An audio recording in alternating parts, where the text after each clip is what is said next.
എല്ലാവർക്കും നമസ്കാരം. എൻ്റെ പേര് സരിത. എൻ്റെ അമ്മ സുശീല. നമ്മള് ഈ യൂട്യൂബ് ചാനൽ തുടങ്ങിയിട്ട് അധികം നാളായിട്ടില്ല. ചാനൽ തുടങ്ങിയിട്ടുള്ള ആദ്യത്തെ വിഷു ആണ്. അപ്പോൾ അമ്മയും എൻ്റെ കൂടെ ഉണ്ട്. അപ്പോൾ നിങ്ങൾക്ക് വേണ്ടിയിട്ട് എല്ലാവർക്കും വേണ്ടിയിട്ട് ഒരു വിഷു സദ്യ കാണിക്കാമെന്ന് വിചാരിച്ചു. 11 തരം വിഭവങ്ങളാണ് നമ്മൾ കാണിക്കാൻ പോണത്. അത് ഈ 11 ദിവസങ്ങളായിട്ട് കണ്ടിന്യൂസ് ആയിട്ട് എവറി ഡേ നമ്മളത് ഇടുന്നതായിരിക്കും. അപ്പൊ ഇന്നത്തെ വിഭവം എന്ന് പറയുന്നത് അവിയലാണ്. ഇന്ന് ഞങ്ങള് ഡ്രൈ ആയിട്ടുള്ള ഒരു അവിയലാണ് ഉണ്ടാക്കണത്. അപ്പൊ നിങ്ങള് എല്ലാവരും വീട്ടില് അതുപോലെ പരീക്ഷിച്ച് നോക്കുക, അഭിപ്രായങ്ങൾ പറയാ. തറവാട്ടിലുള്ള ട്രഡീഷണൽ സ്റ്റൈലിൽ തന്നെയാണ് ഞങ്ങൾ ഉണ്ടാക്കുന്നത്. അപ്പൊ എല്ലാവരും കാണാം, അവസാനം വരെ കാണാം. അപ്പൊ നമുക്ക് വീഡിയോയിലേക്ക് പോവാം. ഇത്ര കുറച്ച് തൈര് വേണം.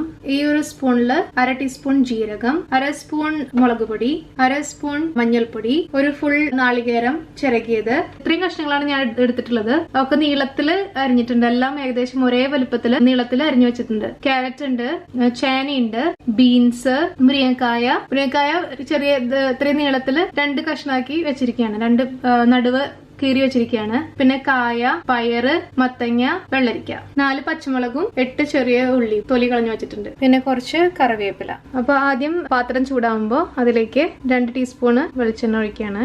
നോൺ സ്റ്റിക് പാത്രമാണ് ഞാൻ എടുത്തിരിക്കുന്നത്. കാരണം ഈ കഷ്ണങ്ങളൊക്കെ അടുക്കി പിടിക്കാതിരിക്കാനായിട്ട് നോൺ സ്റ്റിക് പാത്രങ്ങളാണ് നല്ലത്.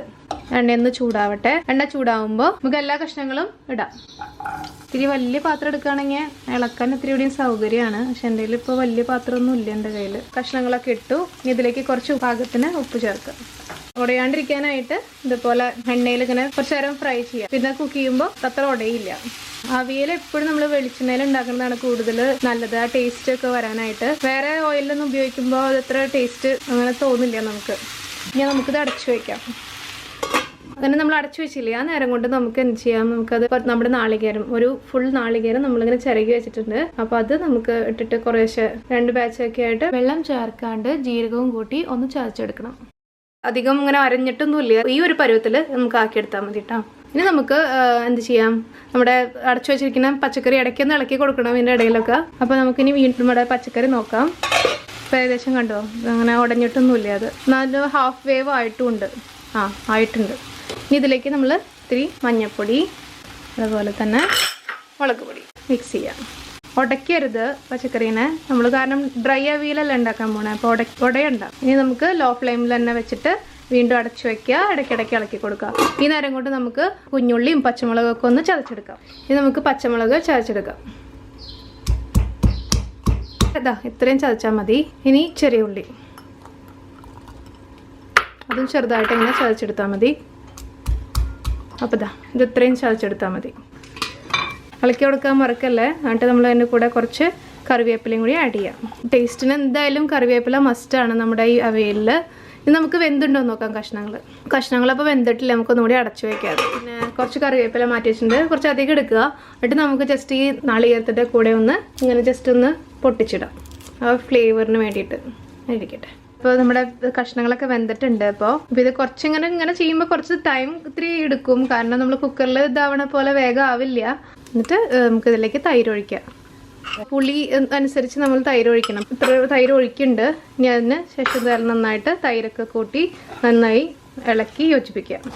ചില തൈരിന് നല്ലോണം പുളി ഉണ്ടാവും. അപ്പോൾ അതൊക്കെ നോക്കിയിട്ട് പുളിക്കനുസരിച്ച് തൈര് ഒഴിക്കുക.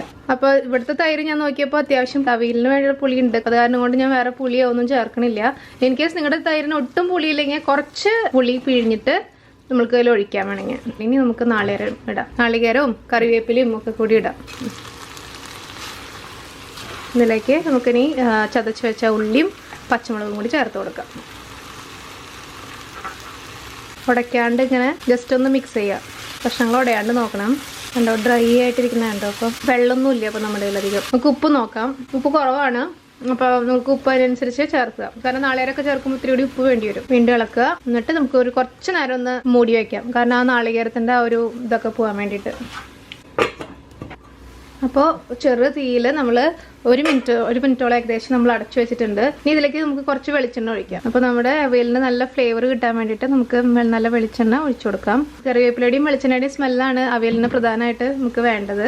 അങ്ങനെ നമ്മുടെ അവയൽ റെഡി ആയിട്ടുണ്ട്. നമുക്ക് ഒരു ഡിഷിലേക്ക് മാറ്റാം. അങ്ങനെ നമ്മുടെ അവയൽ നല്ല ഉതിർന്ന് അങ്ങനെ കണ്ടോ വേറിട്ട് നിൽക്കണ കണ്ടോ. ഇതാണ് കുക്കറിലാണെങ്കിൽ ഇതുപോലെ കിടക്കാൻ ബുദ്ധിമുട്ടാണ്. ഇതാവുമ്പോൾ നമുക്ക് ഇതുപോലെ ഉതിർന്ന് കിട്ടും. Hi, welcome back. അപ്പോൾ നിങ്ങളെല്ലാവരും കണ്ടല്ലോ എങ്ങനെയാണ് അവിയൽ ഉണ്ടാക്കണേന്ന്. അപ്പോൾ നിങ്ങളെല്ലാവരും ട്രൈ ചെയ്ത് നോക്കുക. ഓരോ ദിവസങ്ങളിൽ നമ്മൾ ഓരോ വിഭവങ്ങൾ നമ്മൾ ഇടുന്നതായിരിക്കും. അപ്പോൾ അതൊന്നും മിസ്സാവാണ്ടിരിക്കാനായിട്ട് സബ്സ്ക്രൈബ് ചെയ്യുക. അതുപോലെ തന്നെ തൊട്ടടുത്തുള്ള ബെൽ ഐക്കണും ക്ലിക്ക് ചെയ്യുക. അടുത്തൊരു വിഭവമായിട്ട് നമ്മൾ നാളെ വരുന്നതായിരിക്കും. അപ്പോൾ അതുവരെ ബൈ.